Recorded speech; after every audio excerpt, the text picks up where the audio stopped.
that kind of object is not supposed to exist. That's okay for books, for kid histories, for movies, but not in the real life. You can't do that. That's nonsense. That's what I really love on it. There is a kind of a romantic aspect on this build because of the, these big shapes and big body. It's like in a sci-fi movie from the 50s, like this is the new spaceship. So yeah, for me, it's if that was a movie or if that was something possible, just start on the grid for the race and just never stop.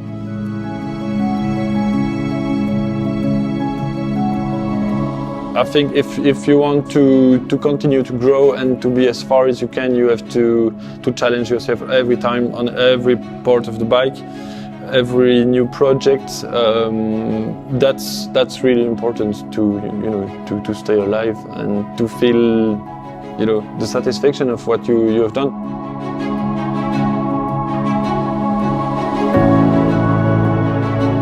Yeah, I'm completely obsessed.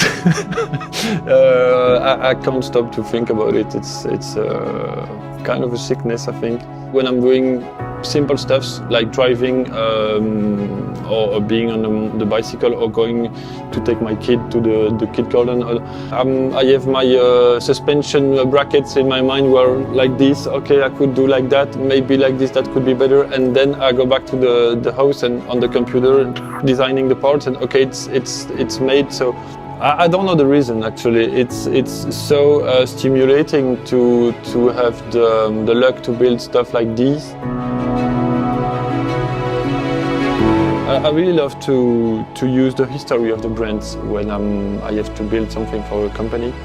With Indian, you have a crazy history from 19 till 1950, then a gap of 50 years, then they are back with insane machines. So my favorite period is the 80s, just in the middle of the whole. It's impossible to don't see a connection between this bike and the Burt Monroe Scout because of the shape, because of the color, because of the use of the bike. She's working a bit like a timeline in my mind, so maybe not in the head of everyone, but this is how that's working in my mind. So yeah, there is, I think, building this like that I'm respecting my own vision of bike design, and I'm fulfilling the expectation of Indian also.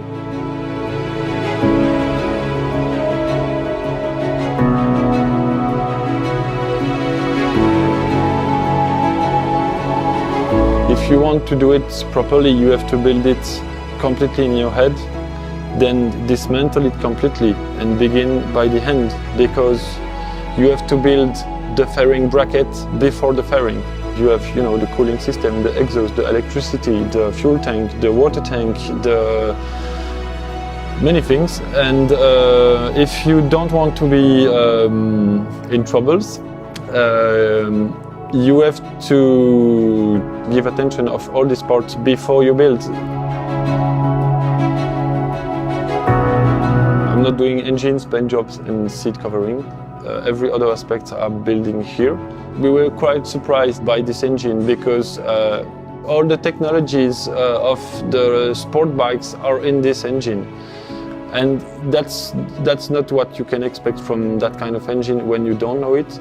So actually we didn't do a big work on it because everything was there to be okay. So we did just a few adjustments and put a lot of nitrous in it to get the power we need to reach for the championship. The noise, I think she's one of the noisiest stuff I ever built. Thanks to Akrapovic for this. The noise is just, it's nonsense.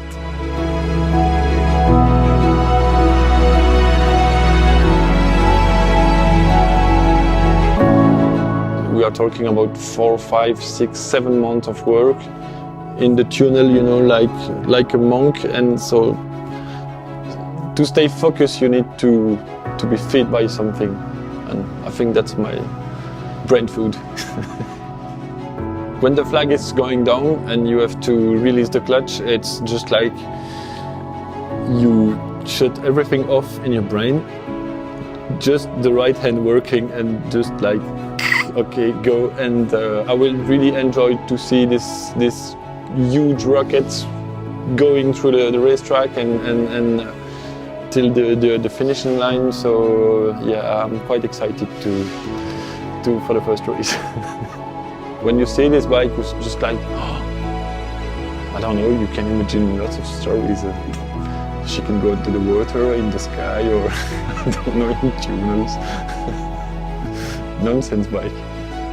Maybe that's my signature. I don't know.